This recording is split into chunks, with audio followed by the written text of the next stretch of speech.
30일 화요일 아침입니다. 오늘은 찬송가 516장 옳은 길 따르라 의의 길을 같이 찬송 듣고 말씀 나누겠습니다.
아멘. 오늘은 창세기 27장 25절에서 35절까지 표준세 번역으로 제가 한번 읽어드리도록 하겠습니다. 이삭이 말하였다. 나의 아들아, 내가 사냥하여 온 것을 나에게 가져오너라. 내가 그것을 먹고서 너에게 마음껏 복을 빌어주겠다. 야곱이 이삭에게 그 요리한 것을 가져다가 주니 이삭이 그것을 먹었다. 야곱이 또 포도주를 가져다가 따르니 이삭이 그것을 마셨다. 그의 아버지 이삭이 그에게 말하였다. 나의 아들아, 이리 와서 나에게 입을 맞추어다오. 야곱이 가까이 가서 그에게 입을 맞추었다. 이삭이 야곱의 옷에서 나는 냄새를 맡고서 그에게 복을 빌어주었다. 나의 아들에게서 나는 냄새는 주님께 복받은 밭의 냄새로구나. 하나님은 하늘에서 이슬을 내려주시고 땅을 기름지게 하시고 곡식과 새 포도주가 너에게 넉넉하게 하실 것이다. 여러 민족이 너를 섬기고 백성들이 너에게 무릎을 꿇을 것이다. 너는 너의 친척들을 다스리고 너의 어머니의 자손들이 너에게 무릎을 꿇을 것이다. 너를 저주하는 사람마다 저주를 받고 너를 축복하는 사람마다 복을 받을 것이다. 이삭은 이렇게 야곱에게 축복하여 주었다. 야곱이 아버지 앞에서 막 물러나오는데 사냥하러 나갔던 그의 형 에서가 돌아왔다. 에서도 역시 별미를 만들어서 그것을 들고 자기 아버지 앞에 가서 말하였다. 아버지 일어나셔서 이 아들이 사냥하여 온 고기를 잡수시고 저에게 마음껏 축복하여 주시기 바랍니다. 그의 아버지 이삭이 그에게 물었다. 너는 누구냐? 에서가 대답하였다. 저는 아버지의 아들, 아버지의 맏아들 에서입니다.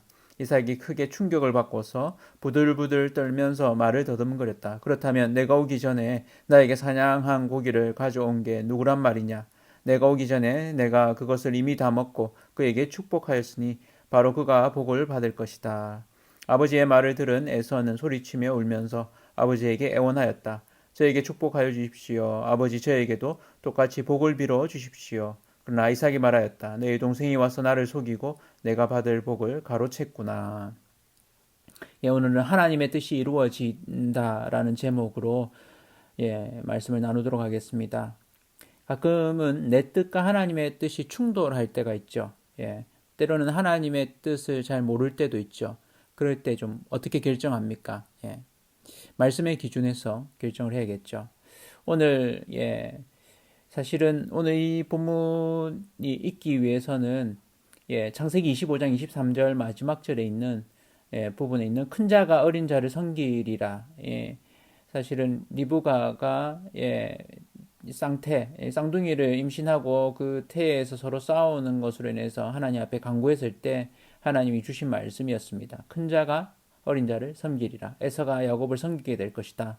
그래서 이 말씀을 리브가는 기억했던 거죠. 반면에 이제 나이가 들어서 눈이 먼 이삭은 에서를 훨씬 총애합니다. 그래서 그를 좋아하고 또 그가 잡아오는 고기를 좋아합니다.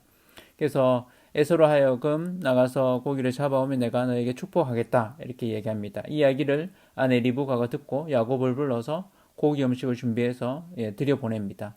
에서의 복장을 하고 야곱이 들어가서 이 이삭으로부터 축복을 받게 되죠.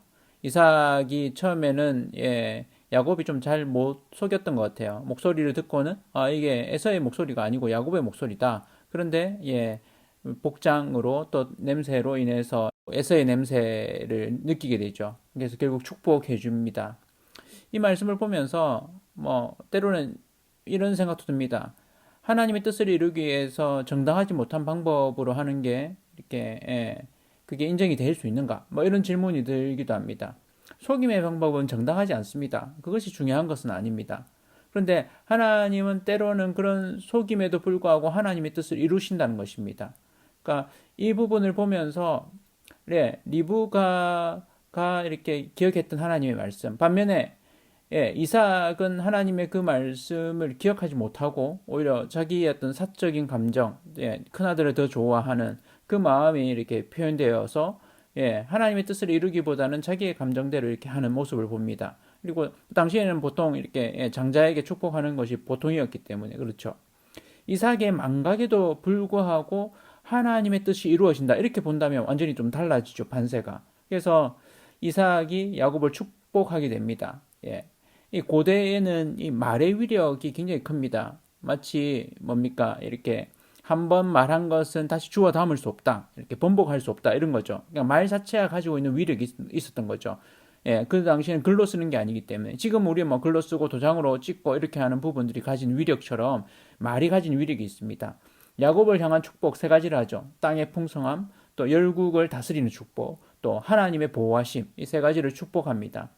그러고 나서 에서가 들어와서 야곱이 나간 찰나 얼마 되지 않은 그 틈에 또 에서가 고기를 잡아와서 음식을 만들어서 왔습니다. 그런데 이미 먹었습니다. 이삭이 깜짝 놀라죠. 그리고는 뒤늦게 자기가 축복한 이가 야곱이란 걸 알고 에서도 또 자기 동생이 자기를 속인 것을 알게 되죠.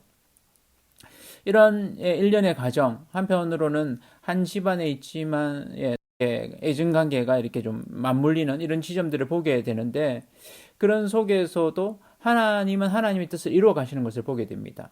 하나님의 뜻은 반드시 이루어집니다. 그래서 우리가 하나님의 뜻에 대한 확신이 필요합니다. 반드시 이루어진다는 그 하나님의 뜻에 대한 확신, 말씀을 붙들고 매일매일 살아가야 되는 이유가 여기 있습니다. 우리의 뜻이 이루어지는 것이 아니라 힘센 사람의 어떤 뜻이 이루어지는 것이 아니라 하나님의 뜻이 이루어진다는 것. 그래서 하나님 나라가 이 땅에 임할 것을, 예수 그리스도가 결국 승리할 것을, 교회가 결국 승리할 것을 믿고 매일매일 믿음으로 말씀 붙들고 살아나가시기를 축복합니다. 하나님의 뜻이 이루어집니다. 우리를 향하신 그 하나님의 뜻 말씀으로 붙들고 매일매일 믿음으로 살아가는, 그로 인해서 하나님이 이루시는 그 놀라운 말씀의 성취 가운데 살아가는 저와 온 성도님들 되시기를 축복합니다.